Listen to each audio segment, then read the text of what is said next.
you join me here in Colossians chapter 1, beginning at verse 15, we'll take those same 4 questions and we'll take them in turn.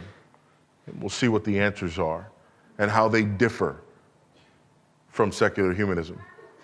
Remember the first question, who am I? Secular humanism says I'm the result of random evolutionary processes, and it presents tremendous problems. The most tremendous problem that it presents is in the way that we interact with one another, the way that we treat one another, the way that we value one another. But what does Christian theism say? Verse 15, he is the image of the invisible God. Interestingly enough, the question is, who am I? And the answer begins with he is. That's okay, that's important. He is the image of the invisible God. I'm talking about Christ here. The firstborn of all creation. For by him all things were created in heaven and on earth, visible and invisible, whether thrones or dominions or rulers or authorities. All things were created through him and for him. So secular humanism says, I am the result of random evolutionary processes. Christian theism says, I am the crowning glory of the creation of God. I'm not just creation of God, crowning glory of the creation of God. Human beings are the height, the apex of creation. There is nothing on this planet more significant than we are. And that is because we are made in the image of God himself. We have inherent dignity, inherent worth, and inherent value because we are made in the image of God. We are not merely evolved animals. We are other. We are different than. We are separate from and stewards over. And we do have inherent dignity and inherent value and inherent worth. And that's what secular humanism is lacking.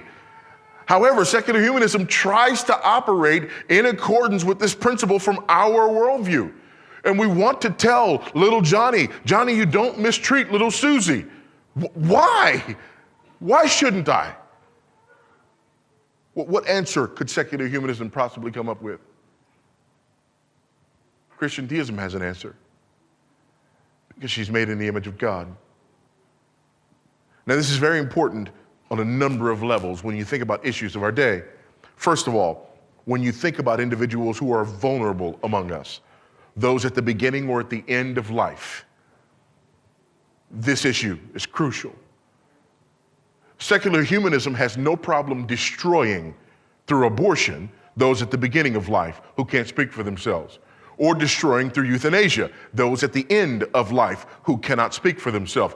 Christian theism says those individuals are made in the image of God himself, and they have inherent dignity and inherent worth and inherent value, and they are to be protected because of the image of God that they bear.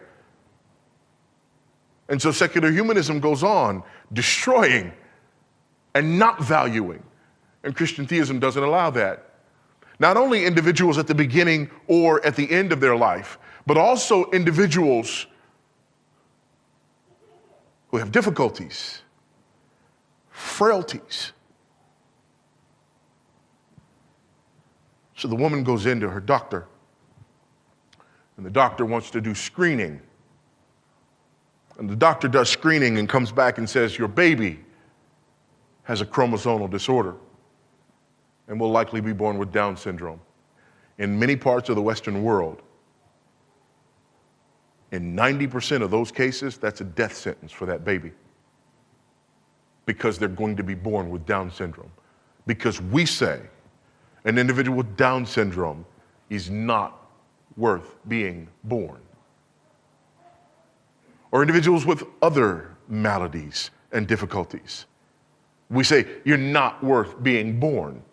Your life is not worth living because of this particular malady. Christian theism knows no such thing. Christian theism says we're all imperfect in some way. Amen? We're all marred in some way. And once you start down that road, where does it end?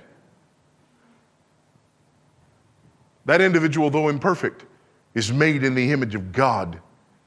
And beyond being made in the image of God, that individual offers to the rest of us an opportunity to demonstrate grace and mercy and kindness. See, that's what Christian theism says.